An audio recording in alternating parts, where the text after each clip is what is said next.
Thank you again for allowing me the great privilege and pleasure of celebrating the Eucharist with you here this morning. This service which God, our beautiful God, gives us draws us closer to his beautiful Son, our Saviour Jesus. In receiving bread and wine this morning, we come so close to him in the same way that his first disciples, apostles, came close to him on that Maundy Thursday when this service first began. The closeness of Jesus in our lives is something very special and very precious to us all. Our readings this morning might suggest they might suggest lots of themes, but possibly a theme might be that of struggle. Lots of struggling going on with Jacob, who becomes Israel, and then lots of struggling with the unjust judge.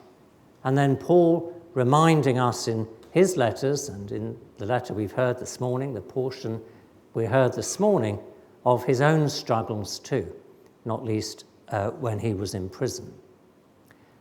So how might our struggles be then for us? And as we go into this week, what can we take from our readings and from this Eucharist into this week which might help us? What happens when we have struggles? Might it be that we struggle with our football teams? Well, I do struggle with mine, although they did win yesterday, so that's a relief for those who support Partick Thistle like myself. I couldn't possibly share with you the songs that the ultras, every football team now has an ultra group, although they do sing quite well, but I'm afraid the songs don't really fit in a church on a Sunday morning. But we did win. But it's a struggle supporting a football team. A few weeks ago, or not quite a few weeks ago, I changed, along with, I imagine, lots of other people, judging by those who are turning up with laptops in curries, because of this business of having to switch from Windows 10 to Windows 11. And I happily admit that I'm still struggling with it. I went to the library because now my laptop isn't compatible anymore with my printer, and I asked the wonderful librarian there about these things, and they kept saying to me, well, you must have your password. And I'm saying, well, I can't remember my password.